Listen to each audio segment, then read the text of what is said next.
সুধী ভক্তবৃন্দ, আপনাদের সকলের চরণে তথা যত পদাবলী কীর্তনে রয়েছে সকলের চরণে আমার দণ্ডবোধ প্রণতিপূর্বক আমি আজকে একটা নতুন ভিডিও প্রস্তুত করতে চলেছি।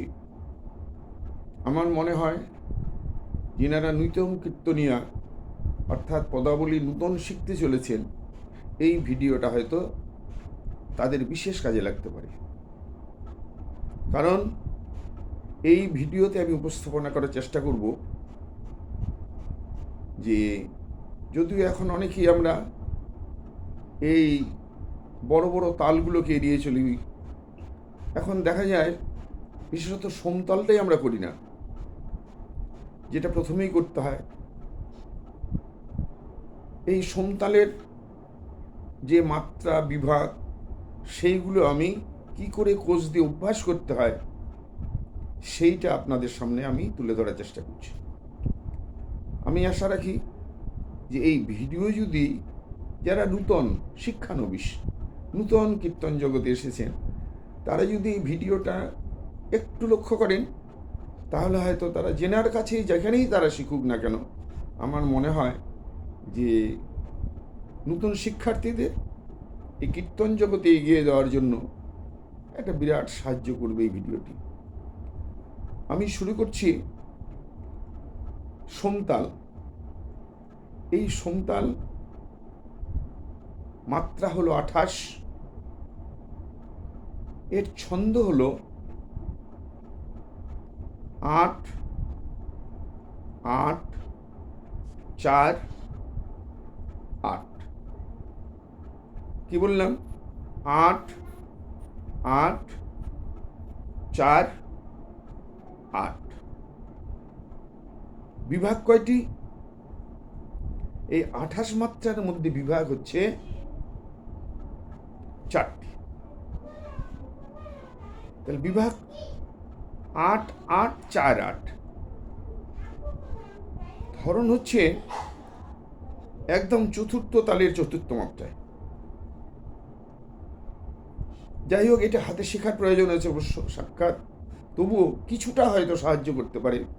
যে কোষগুলো অভ্যাস একান্ত করা দরকার, এই কোষ অভ্যাস যদি না করা যায়, তাহলে দেখবেন আমাদের কীর্তন জগতে কোনো বড় তাল কেন, ছোট তালও অভ্যাস করা মুশকিল। ছোট তালের ক্ষেত্রে এগিয়ে যাওয়া অভ্যাস মুশকিল, কারণ যে কোনো তালের ব্যাপারে কোষ একান্ত দরকার। অর্থাৎ তালমাত্রাটা কী করে বজায় থাকবে আমার, সেইটা আমরা হাতের সাহায্যে, যেটাকে কোষ বলা হয়, তার দ্বারা আমরা আমাদের এই মাত্রা জ্ঞানটা অর্থাৎ মাত্রাটাকে রক্ষা করার চেষ্টা করি, এবং তার উপরেই কথাগুলো সাজানো হয়। বড় বড় মহাজনদের বড় বড় তাল আছে। এখন আমরা এই 28 মাত্রার সমতালের বিভাগগুলো কি করে অভ্যাস করা হয়, অভ্যাস করতে হবে। ধীর লয়ে, দ্রুত লয়ে, অতি দ্রুত লয়ে, এইগুলো অভ্যাস করলে কী হবে, আমার হাতের জড়তাটা কেটে যাবে। আর হাতের জড়তাটা কাটলে দেখবেন আপনার গান গাইতে বড় সুবিধা হবে। আমরা শুরু করি। প্রথম হচ্ছে প্রথম মাত্রা থেকে ধরি।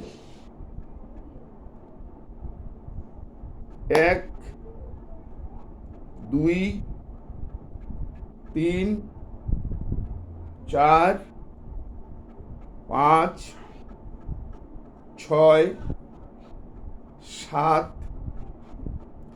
8 9 10 11 12 13 14 15 16 17 18 19 20 21 22 23 24 25 26 27 28 1। তাহলে বুঝতে পারছেন 28 মাত্রায় কী করে আমার হাতটা চলবে, আমার হাতটা কী করে ঘুরবে, এই যে এটা অভ্যাস করা এখন তো দরকার। এর জন্য কিছু চিহ্ন আছে যেগুলো সাক্ষাতে বলা দরকার, যেমন তাল, কাল, খুশি, ফাঁক, বিরাম, এটা সাক্ষাৎ নেয়, তবু মোটামুটি আমি আপনাদের একটু ধ্যান ধারণা দেওয়ার চেষ্টা করছি। আমি আবার আপনাদের দেখাচ্ছি। 1, 2, 3, 4, 5, 6, 7, 8, 9, 10, 11, 12, 13, 14, 15, 16, 17, 18, 19, 20, 21, 22, 23, 24, 25, 26, 27, 28, 1। এবার এটা দ্রুত লয় করি। 1, 2, 3, 4, 5, 6, 7, 8, 9, 10, 11, 12, 13, 14, 15, 16, 17, 18, 19, 20, 21, 22, 23, 24, 25, 26, 27, 28, 1,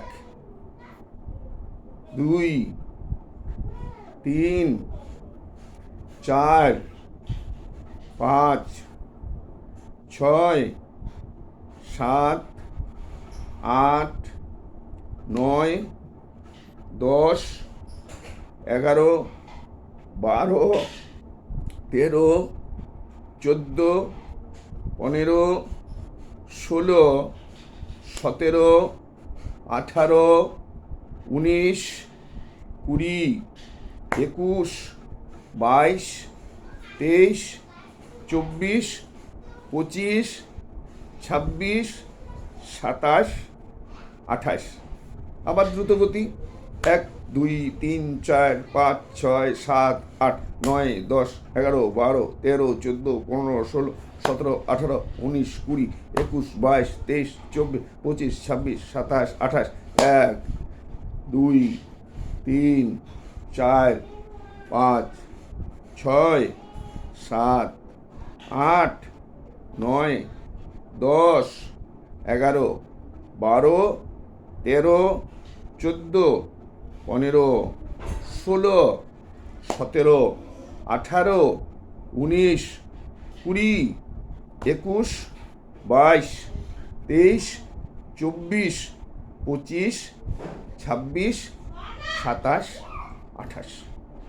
এইভাবে আমাদের অভ্যাস করা দরকার। যারা প্রথম এগিয়ে আসছি, প্রথম কীর্তন জগতে আসছি, অর্থাৎ শিক্ষানবিশ, তারা যদি আমরা এটা অভ্যাস করি, আমাদের প্রত্যেকের উপকারে আসবে। কারণ এছাড়া কোনো বড় গানে বা বড় তালে এগিয়ে যাওয়া সম্ভব নয়। হাতের কোষের মধ্যে আমাদের এর হিসাবটা রাখতে হবে। বাজনাটিও ঠিক সেভাবেই যাবে।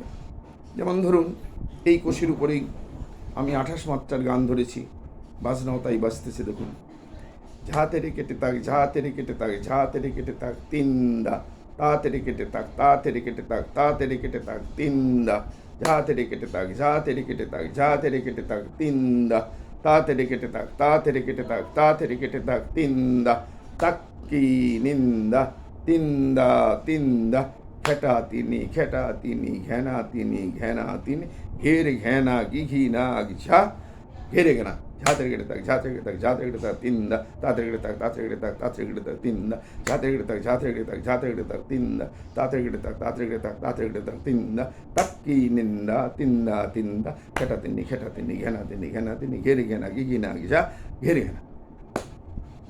এইভাবে আমাদের অভ্যাস আপনারা সকলে করবেন। আমার মনে হয় যদি আপনাদের ভালো লাগে, আপনারা আমার চ্যানেল আছে, এটা ফেসবুকেও দিব, এবং আমার একটা ইউটিউব চ্যানেল আছে, আপনারা সাবস্ক্রাইব করবেন, লাইক করবেন। যদি আপনাদের ভালো লাগে, উপকারে আসে, তাহলে সামান্যতম উপকারে লাগলে আমি নিজেকে ধন্য মনে করব। কারণ কীর্তনটা বাঁচুক, সকলের মধ্যে থাকুক। আমার মনে এতে কৃপণতা না করাই ভালো। সকলেই শিখুক, সকলেই এগিয়ে আসুক, এবং কীর্তনিয়ার আমাদের এখন বেজাত কীর্তনে পরিণত হচ্ছে, এটা যেন জাত কীর্তনে হওয়া যায়। নমস্কার।